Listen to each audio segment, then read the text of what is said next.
So hello everyone, thank you for joining us today. My name is Aline Sigler and I'm a specialist with Provider Outreach and Education here at WPS. Assisting me today is my good friend Karen Curtis. And as you can see here, today's session is about skilled nursing facility consolidated billing and specifically using the Part B files. What are the Part B files? What does that actually mean? Well, stay tuned and you'll find out.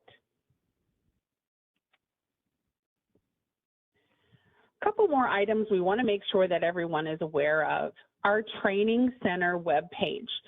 We have all levels of expertise and experience on the line, and so if you're new to Medicare or you're new to WPS, our training center on our website, and if you've downloaded a copy of the presentation materials, you'll be able to have the links here to go right to that. But our training center is important because that's where you're going to go to find out about future education. That might have been where you went to sign up for this class, but we realize also that someone else may have forwarded that link to you. So we want to make sure that you know that that's where you can go to find upcoming events. You can download training material. We usually put them out there about 5 business days before the education so that you can download a copy of the slides if you want to follow along. And if you haven't done so yet, you still have the opportunity to do that for the next day or so. That will remain out there. Our training center is also where we house our encore presentations. So you heard me say that we're recording this session. We record most of our live webinars and we keep them on our website for around 60 to 90 days, depending on how many webinars we've hosted. It's quite a long list, and so they rotate on and rotate off. But we also have a YouTube channel where you can go, and as long as that material is still correct and valid, you can find them out there to watch and listen to as well. So I mentioned that live events page where you can find the presentation if you want it. You can use the chat feature where you've already seen Karen adding a few details or reminders out there. So use this to add any questions that you have that are related to today's topic. We do have some pre-submitted questions built in. And then at the end of our prepared remarks, we have a couple stops within the presentation where we'll take some of those questions as long as we have time. If we run out of time, any questions remaining, we will gather together, provide answers, and we'll send them out to everyone who's on the live event today. Another reminder is a survey. If you've taken our education before, we always ask you to complete a survey. And this is so important because this is how we gauge how we're doing. How is the education that we think is great, how is it being received by the provider community?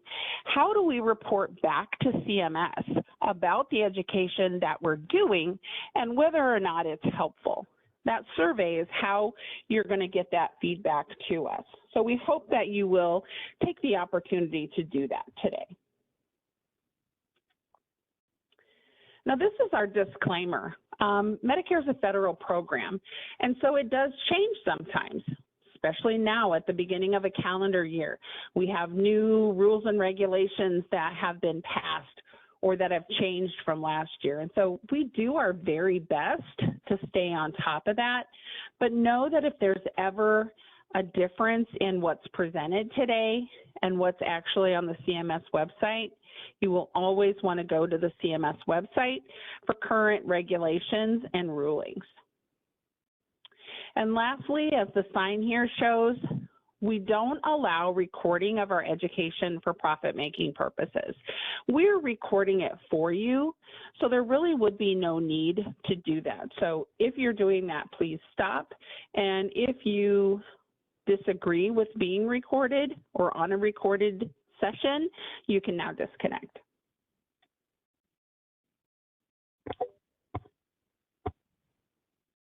So today, our goal is to help you understand the Part B files on the SNF Consolidated Billing webpage.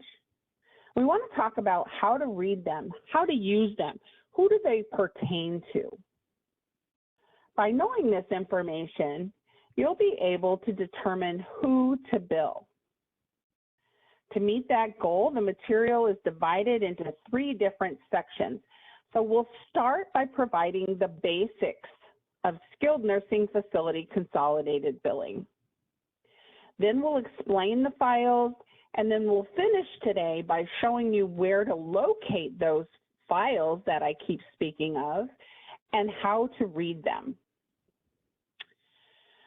We have one more disclaimer type notice here for you, and this is the CPT copyright notice. It's self-explanatory, so I'm not going to read it to you. It's just that we have some codes within the presentation, and just know that WPS does not own or maintain them.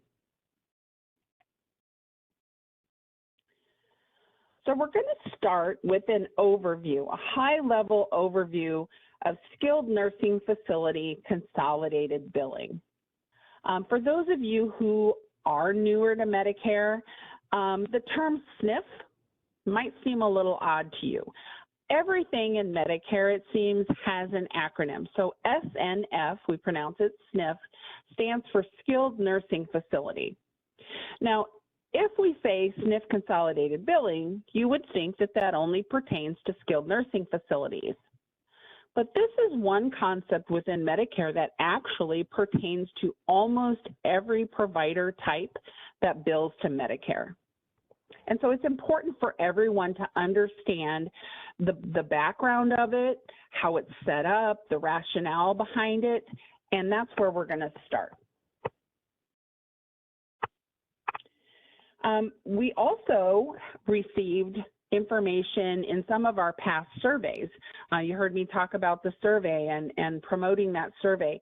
We ask you, what else would you like to learn about? What else can we develop education on? And consolidated billing came up a lot, especially within our New to Medicare series. And so that is another testament that tells you that we actually take your survey feedback seriously. And so we developed this course. We do have an encore presentation that has a more in-depth explanation of SNF consolidated billing. There is that encore available on our SNF consolidated billing playlist on our YouTube channel. I'll have Karen drop a link into the chat if she hasn't already, if you want to check that out later and go more in depth than we're able to go today. So SNF consolidated billing is a form of bundling. Congress mandated payments for most services provided to beneficiaries in a Medicare-covered skilled nursing facility stay to be included in a bundled payment.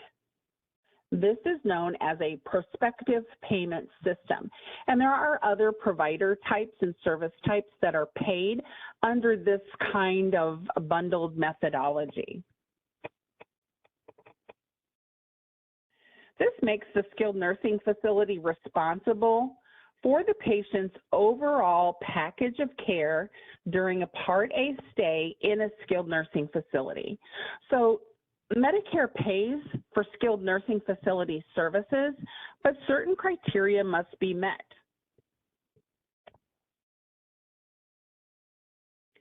So the skilled nursing facility is responsible for providing all of the necessary services that a patient needs directly or under arrangement. And when they do that, then they consolidate, stressing that word there, all those services on their Part A claim to Medicare. So if you think about it, that's where that patient lives. That's their home, for lack of a better word. And so that skilled nursing facility is responsible for everything that that patient needs during their stay. And if they can't provide it, then they must make arrangements for another provider to give those services.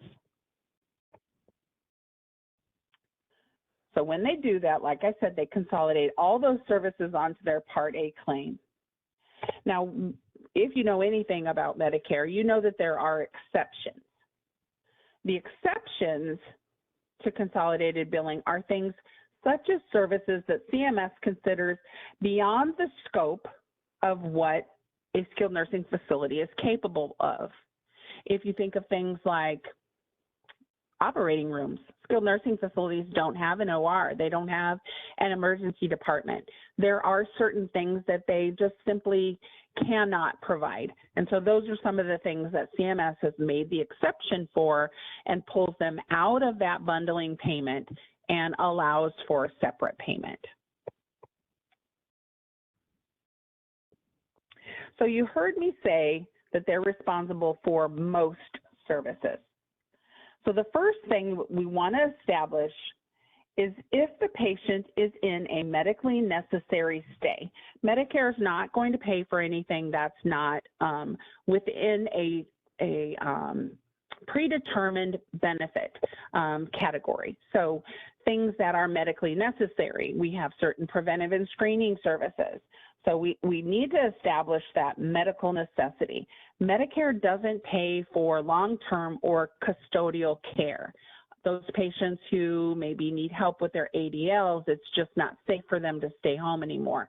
They have to have or qualify for what Medicare considers skilled care, needing the services of a skilled professional. If they're in a nursing facility, but it's not medically necessary by Medicare, then consolidated billing does not apply. You also need to establish if Medicare Part A is paying for that inpatient care. If Medicare Part A is paying, then this is referred to as a Part A stay. If Medicare Part A is not paying, then this is referred to as a Part B stay. So a couple differences in definition there. Why would Medicare not pay? Well, what if the patient has exhausted their 100 days of skilled nursing facility coverage? That's what we call their benefit period. If they've used that up, then Part A cannot pay. Or maybe there was no 3-day inpatient qualifying stay. That's another coverage requirement that has to be met before Part A can pay. And also, there are patients who just don't have Part A coverage. Maybe they didn't work outside the home. They didn't pay in Medicare taxes, things like that. Not every beneficiary has Part A and Part B, so that's another thing to keep in mind. Now, this isn't a course where we're focusing on how to bill. That's a totally separate course. And we do have a skilled nursing facility billing type of playlist on our YouTube channel. However, it is important for outside providers. And when I say outside providers, I mean anyone other than the skilled nursing facility. It's important for outside providers to understand how their bills affect the skilled nursing facility revenue. You know, skilled nursing facilities are a little bit different in the way that they bill and how often they bill. Their billing schedule is monthly for the most part. And that skilled nursing facility is going to bill monthly until that patient discharges, goes to a non-skilled level of care, any other type of situation, which is beyond what we're going to go into today. Of course, if the stay in that skilled nursing facility is under a month, then they're going to bill admit to discharge. But for the most part, skilled nursing facilities send their claims monthly and at discharge. They also have to be billed and process in sequential order. So this means that January of 2025 is billed and processed before you send the February claim. Before that February claim can process, January has to be finalized. And that's different than other facility types. When an outside provider bills the skilled nursing facility for charges, the skilled nursing facility can adjust their claim to add their charges. We call those late charges. So billing your claims to the skilled nursing facility, if you're an outside provider, in a timely fashion is also very important, because the skilled nursing facility then has to include, by law, those services on their Part A claim. And so that affects them also. That takes time. That takes effort on their staff to do that. And so we all have to work together to do this as efficiently as possible. When they have to, I'm speaking of the skilled nursing facility, when they have to adjust their claims, until that adjustment claim processes, that does affect subsequent claims as well. Because remember, we have that sequential requirement.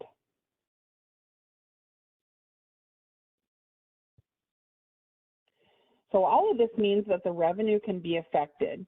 And you as the outside provider and your staff, if you're expecting a payment without the skilled nursing facility getting their payment from Part A, it also is going to impact their ability to bill and care for their patients and get the supplies they need.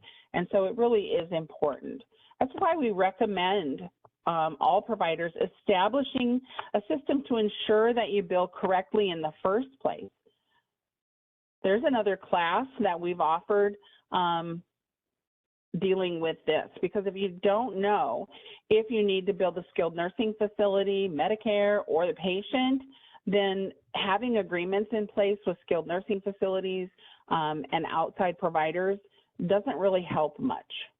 So we need to have an understanding of what consolidated billing is, what the skilled nursing facilities' responsibilities are, what the outside provider's responsibilities are, because in the end, it impacts the Medicare Trust Fund, and most importantly, it affects the beneficiary.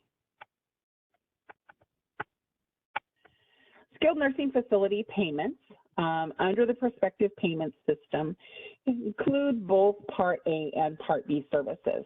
So that's why consolidated billing can kind of become confusing. The payment's designed to minimize Medicare double paying and the patient's out-of-pocket costs. Before consolidated billing, before the prospective payment system, the skilled nursing facility and let's say outpatient therapy could both bill and get paid by Medicare. The patient on that outpatient therapy is probably going to have coinsurance, maybe deductibles that they owe, as well as maybe an inpatient deductible or a Part A deductible. And so by consolidating all of these services into one payment, it minimizes the responsibility, hopefully, for the patients as well.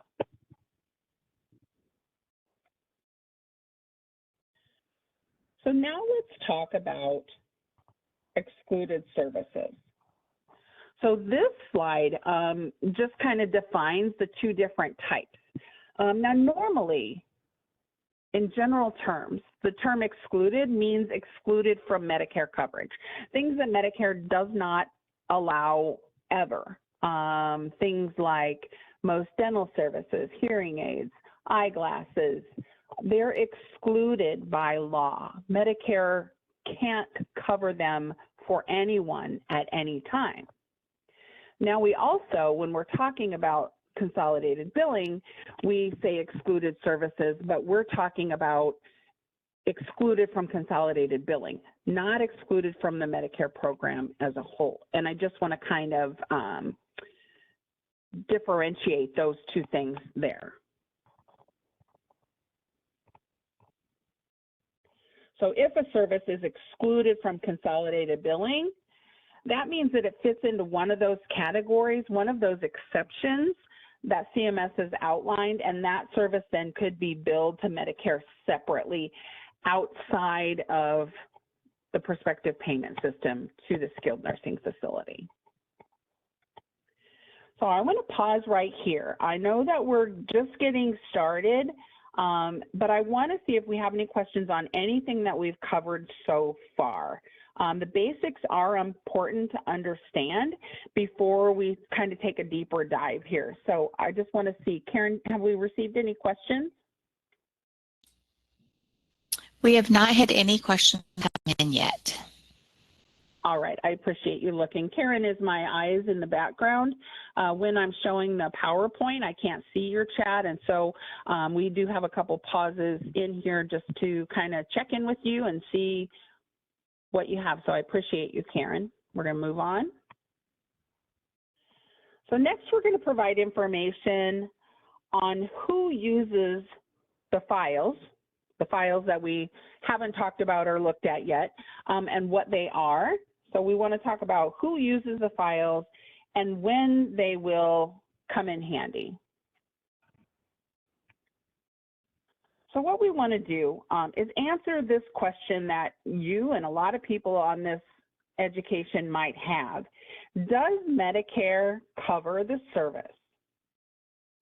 If Medicare doesn't ever cover the service, then you don't bill the skilled nursing facility or Medicare.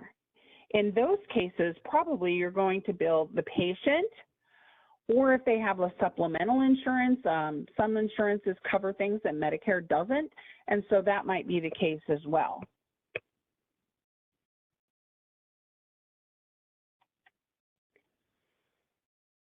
So to answer the billing question, first you have to determine if Medicare will cover the service.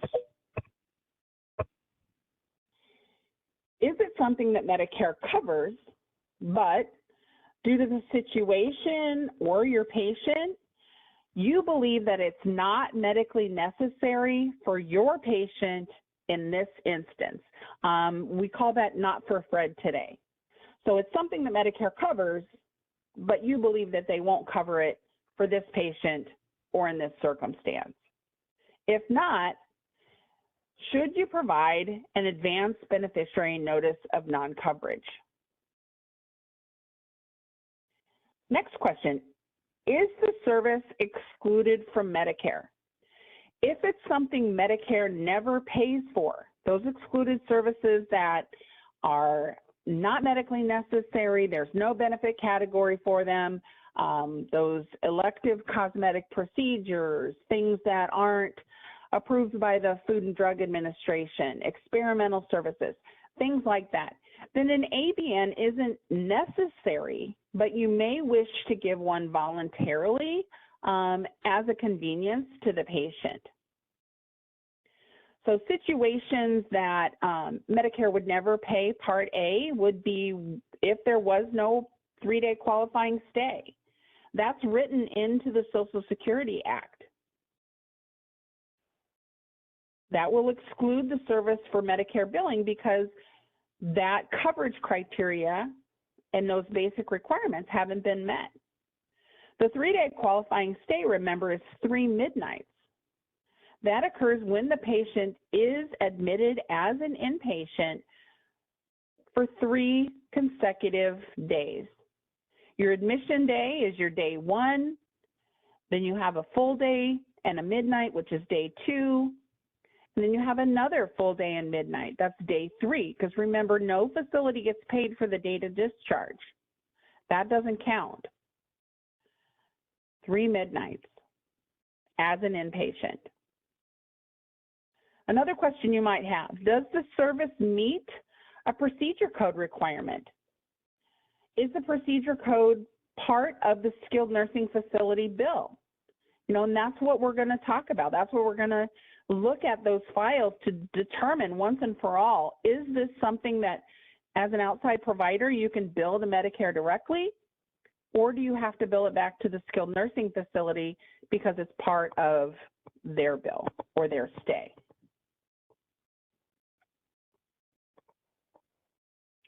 So CMS has two public files. They're available on the CMS website, and we'll look at them in a little while. So before we go through navigating CMS's website and using the files, let's make sure we actually have an understanding of what the files are. This is important because to access the correct information, you need to use the files that pertain to the service in question and the procedure codes in those files to determine if you bill the SNF or Medicare. Excuse me.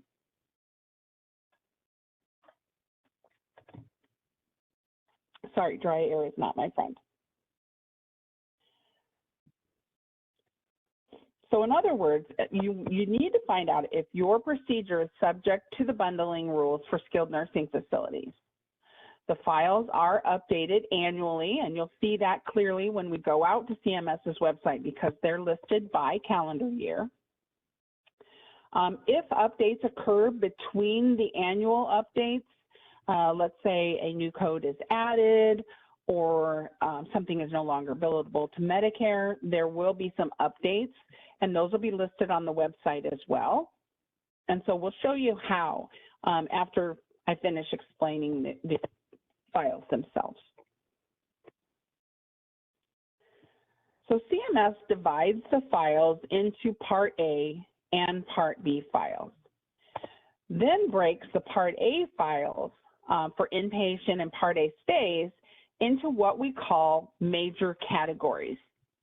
Those major categories of excluded services are things that CMS considers beyond the scope of a skilled nursing facility. There are things that are excluded, but only if they're done at a hospital or a critical access hospital, so they have place of service exclusions. And so those major categories are important to note, but then these files on the Part A side actually list the codes. And there's a separate class for the Part A files. And so you'll want to check that out if that's something that you're interested in. Now the Part B files break services down further by type. So this is important for services with a professional and a technical component. It's also important for our ambulance supplier services. The Part B files, which is what we're focusing on today, contain most professional services. And those files are broken down into 4 parts. And we'll talk about and we'll look at each of them individually. The first one is a service that's considered professional. And it's always directly billed to Medicare. Professional services is one of the main categories of exception to Part A bundling. The second are services that require you to split bill. And by split billing, I mean there's a professional component with modifier 26 that goes to Medicare or is billed to Medicare, and then the technical component of that test, service, item, procedure with a modifier TC, which stands for technical component, which is billed to the skilled nursing facility. Third file is procedure codes for ambulance services that are not subject to bundling. Therefore, we're going to bill Medicare for those. And then last, we have physical therapy, occupational therapy, or speech-language pathology services that are always billed to the skilled nursing facility when the patient is in a medically necessary stay.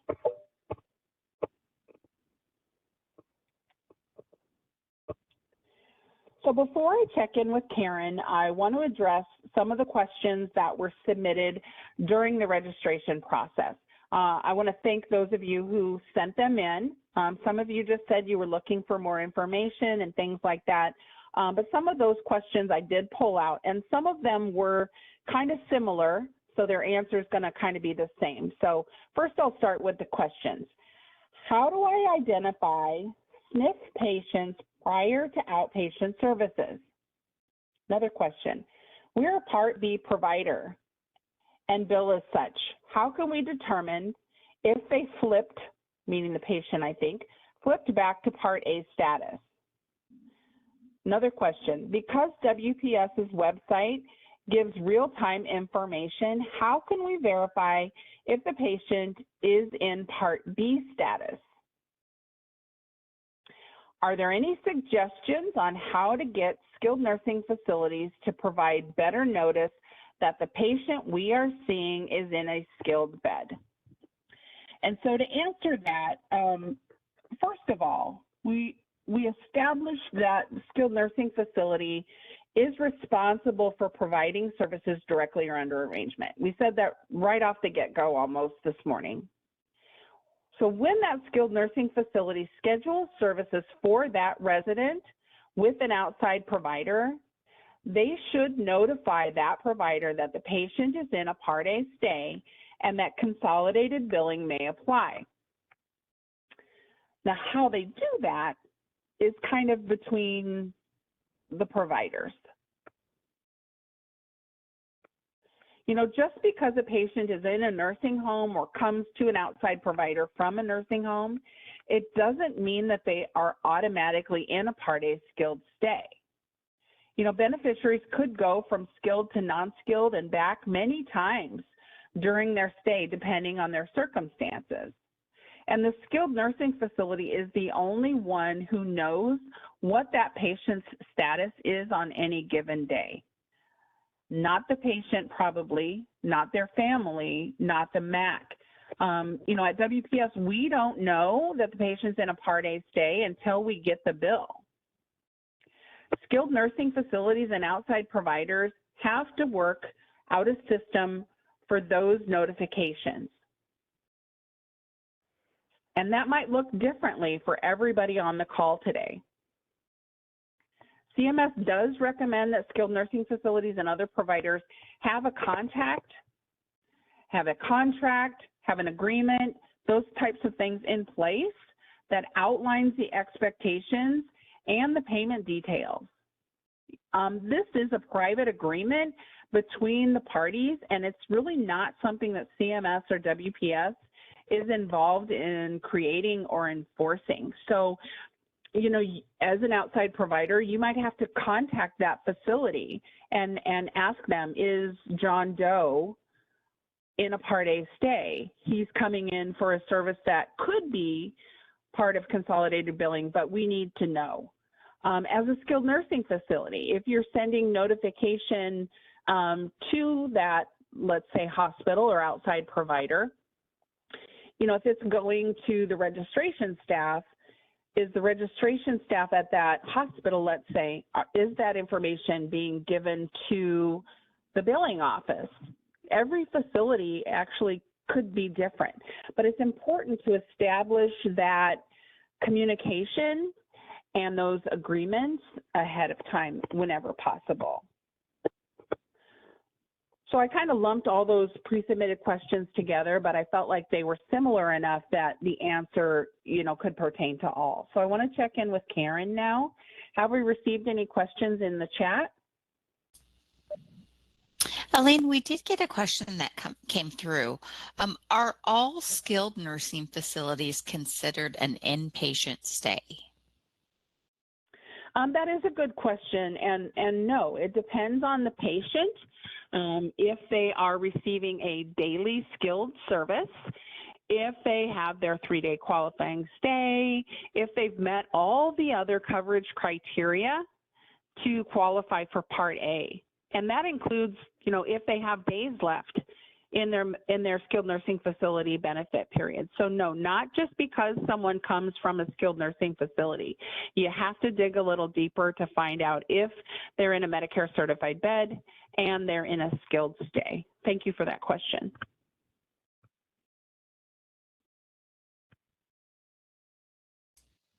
Any other questions? I'm sorry, that was everything we've had come so far. All right, thank you so much. We're going to move on. So now let's talk about locating those files that I keep mentioning and then provide some more information on how to use them. So the first step is we want to go to the CMS website, cms.gov. Some of you may be very familiar with this. You might go out there every day and you're very adept at navigating around in here. Some of you may not be. So we included some screenshots here, knock on wood, that we're going to be able to go out to the website and look at these live, but we do have some screenshots here. If you want to refer back to them, you want to follow along, you want to share them with someone else. And so that's why we've done that. And I'm going to take a drink here just 1 second.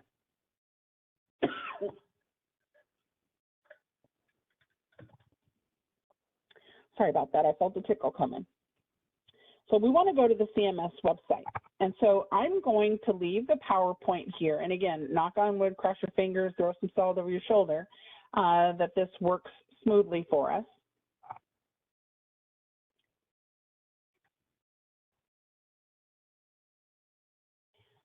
Come on. I'm already having a little stall here. Sorry about that. And sorry you have to see me clicking around. So here on the CMS website, let me blow this up a little bit.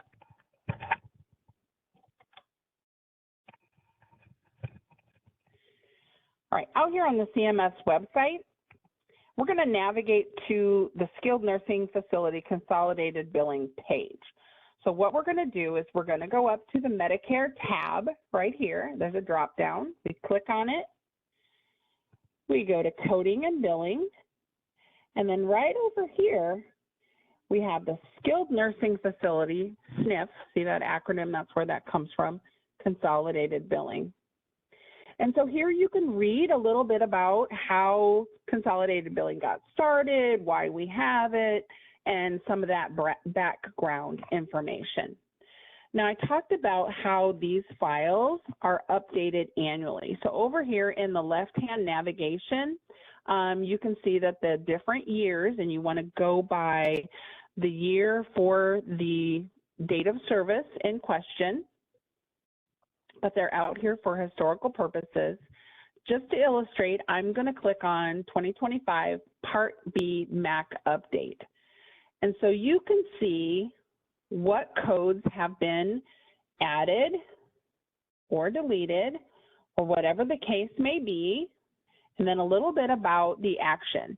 So you won't see these updates in the actual files themselves right off the bat. It takes a little time, and so that's why there's a separate space or page for the yearly updates. But what we want to do is we want to look at the 4 different files. So if I scroll down a little bit, you can see down here in the downloads, we have file 1, file 2, file 3, file 4, just like I mentioned. And we gave a brief overview of those different ones. Now, they are zipped files, as you can see here. And so I kind of cheated, and I've already downloaded them ahead of time so that you don't have to watch me, you know, open them up and things, because that's another thing that takes a little time. And the more things you have open, it seems when you're sharing your screen, you're kind of welcoming technical difficulties. So what we want to do is we just want to talk about each one of these before we take a look at them. So I'm going to go back to our slideshow.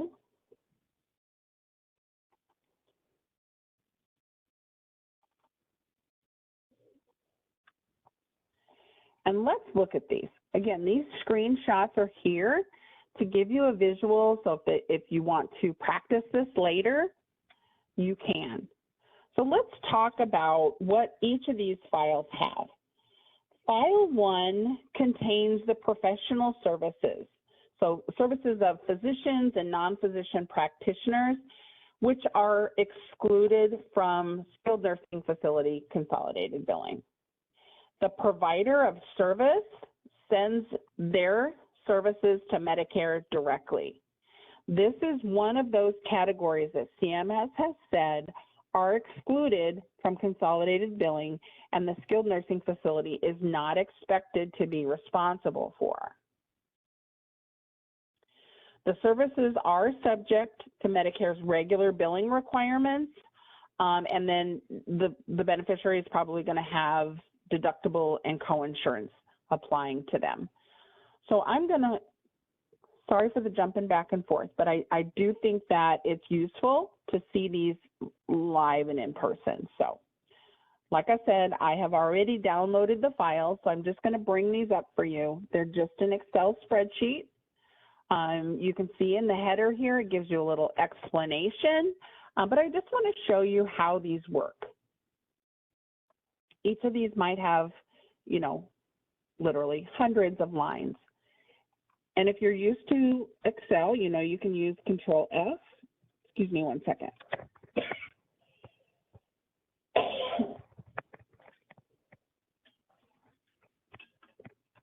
Excuse me. I have a couple codes that I just want to use as an example for you. So some things that you might bill for. So I do Control F.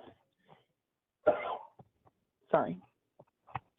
And you can see that 99281, this is an emergency room department visit. So this is strictly a professional service. And since it's on this list of excluded services, if this is the code that you're providing, you can bill this separately to Medicare and be paid as quote unquote normal, rather than having to bill this code back to the skilled nursing facility. So that's how you're going to use these files. Now let's just try another one. And I pulled some examples just to have a variety of things to show you. 53040, drainage of urethra abscess. So this is also a professional charge, or that a charge or service that a professional would do. And since it's on this list, this is also something that could be billed separately to Medicare. One more example, 77063.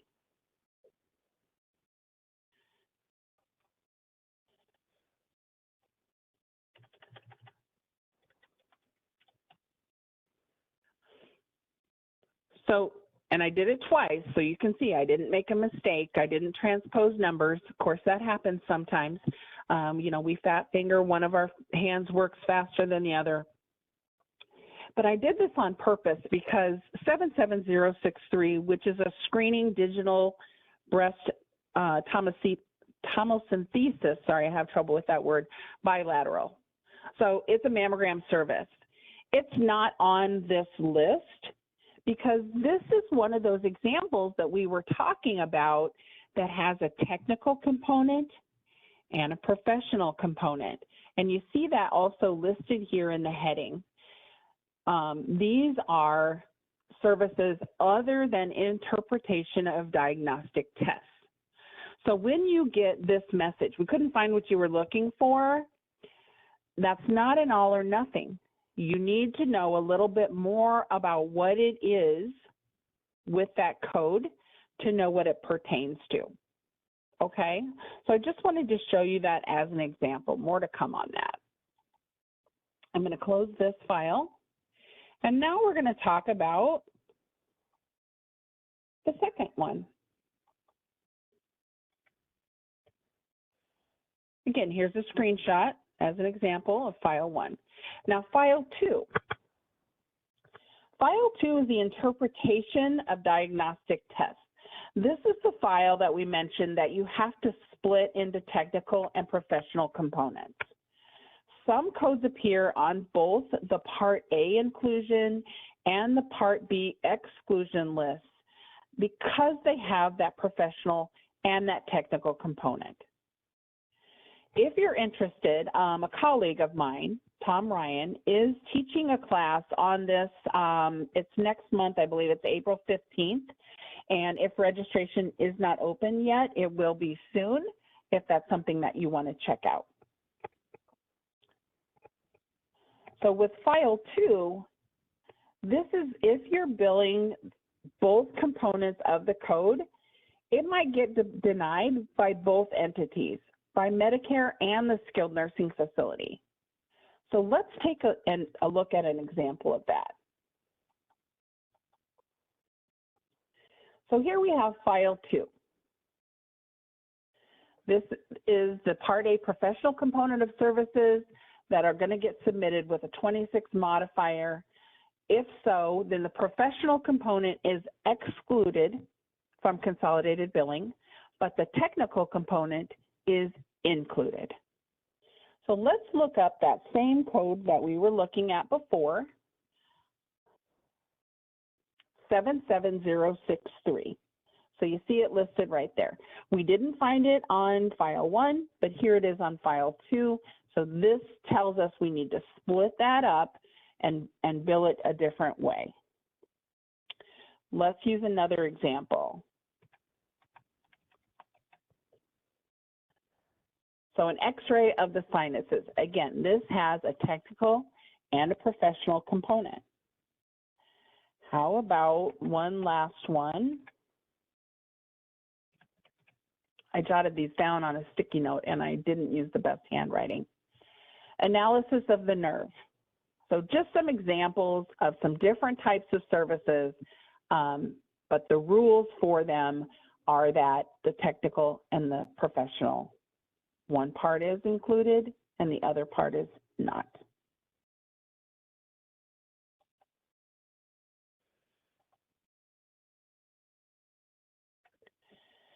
Now, file 3 has to do with ambulance. Ambulance services are listed on the Part B files, and that's file 3. And first, what you need to do is determine if the ambulance transport is medically necessary. During a Part A skilled nursing facility stay, ambulance transport is usually considered a transportation benefit. It's usually part of the service, part of the stay, like if they're in a hospital stay. But Medicare does say that depending on what the service is that the patient is going to receive, the ambulance trip may also be excluded based on the service at that end point. So before you automatically drop the bill to Medicare, you have to determine if bundling applies. So this means checking the Part A in major category 1 for those major categories of services that are excluded. Then there'll be a class also on this. It's coming up a little bit later in the summer, I believe in August, and registration will open mid-July if that's something that you want to learn more about, specifically ambulance and consolidated billing. The file list for ambulance states that the codes are not subject to consolidated billing, and that's correct. If you're not subject to bundle into another procedure, then submit the claim for the ambulance service to Medicare. Now, file 3 is a very short list, so I'm not going to open the file, but refer to the screenshot on this slide here. So as you look at it, you might ask, why aren't supply codes listed? Medicare pays supply codes separately. They're always included in the base rate, and so they're not listed as separately billable here. And so I'm just going to save a little time here to be respectful of your time so that we're not going to open that actual file. Now, file 4, this file is unique. It lists the outpatient rehabilitation services that are billable to the SNF if the patient is in a medically necessary stay. For this file, it can be a Part B stay where Medicare is not paying inpatient SNF care like room and board, but the patient's in a Medicare certified bed. And if they are, most skilled nursing facilities have a therapy department or therapy personnel that they employ or contract with. And so again, this is the only file that this applies to, but this, just keep in mind, these services can be billed by more than a physical therapist, occupational therapist, or speech language pathologist, and the bundling would still apply.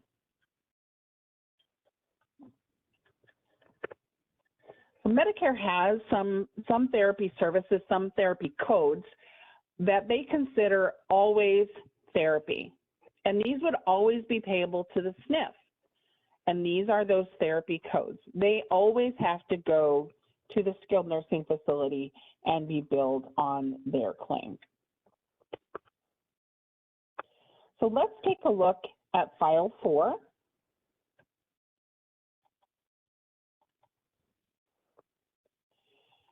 And we're just going to do the same thing that we did before.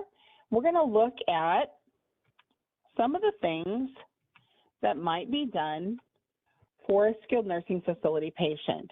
And here we have active wound care, 20 centimeters or less. That's considered always therapy, and that's going to be billed to the skilled nursing facility. Let's try another one.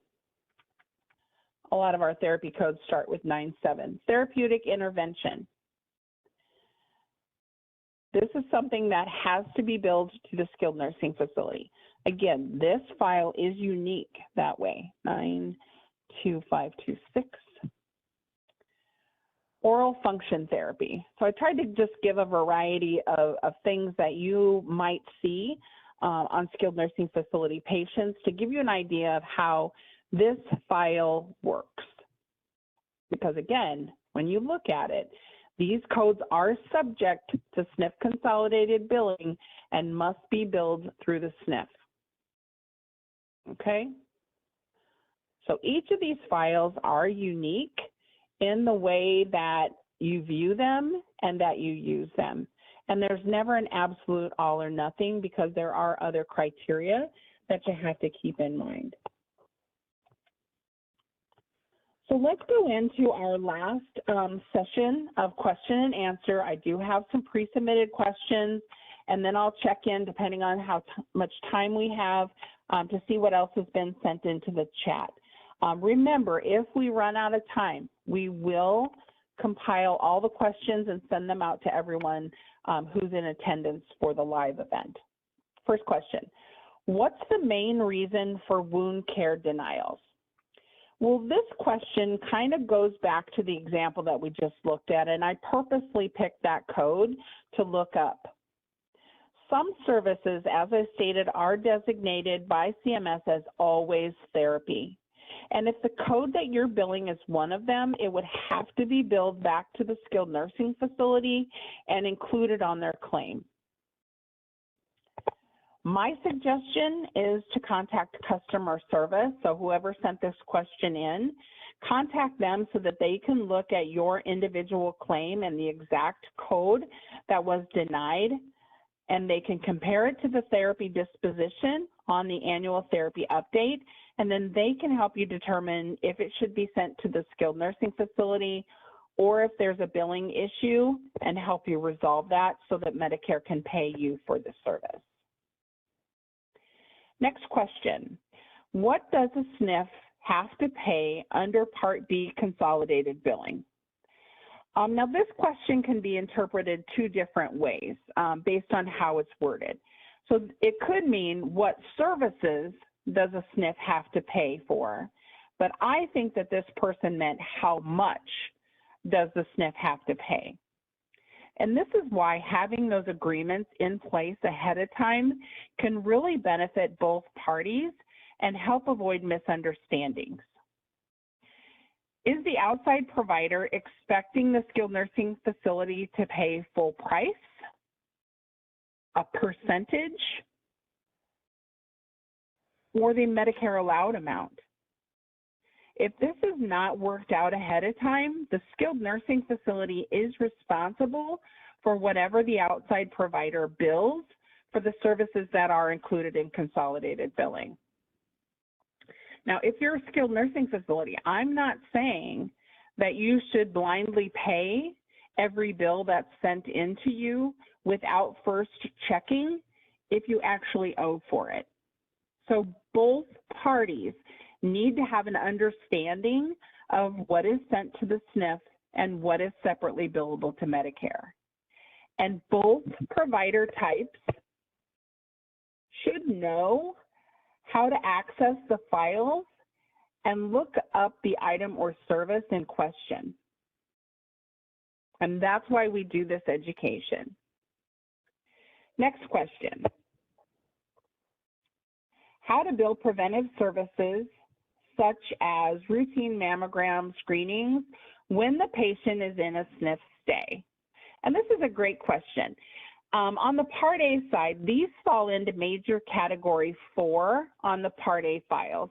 And I know we're focusing on the Part B files today, but the Part A SNF benefit is limited to services that are reasonable and necessary to diagnose and treat. And that's a condition that's already manifested itself. Due to this definition, the benefit does not include screening services or preventing services. So these are considered a separate Part B inpatient benefit for beneficiaries in a covered Part A stay, and they're paid outside of the Part A payment rate. So they don't go on the Part A bill from the skilled nursing facility.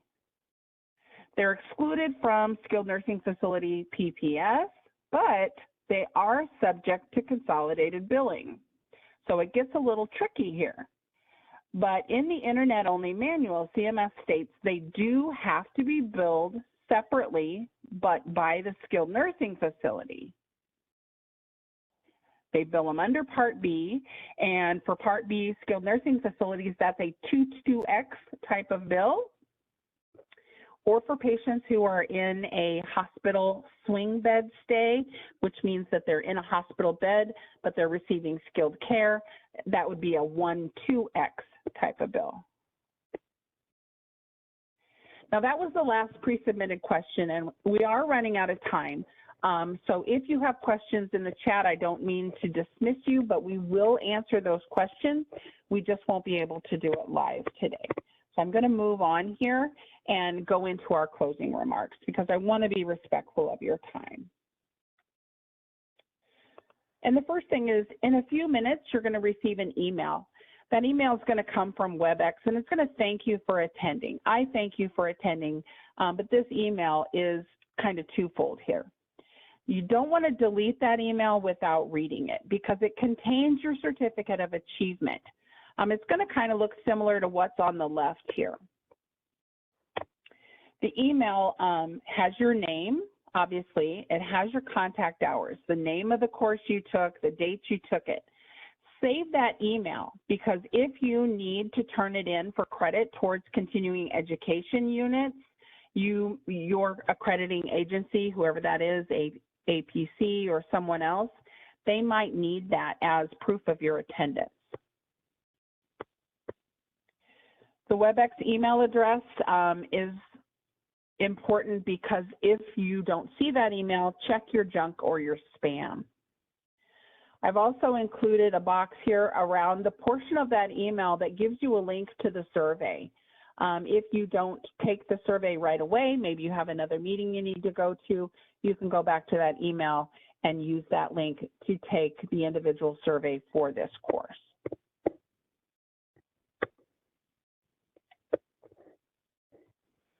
If you think of a question later that's directly related to this topic, you do have 1 week to send those in to us. You can send them to our email box. Here's the address right here, that email address. In the subject line, just include something about SNF Consolidated Billing, the Part B files. That way those questions will all come to me. And like I said, I will put them all together, provide answers, send them out to everyone in attendance on the live event.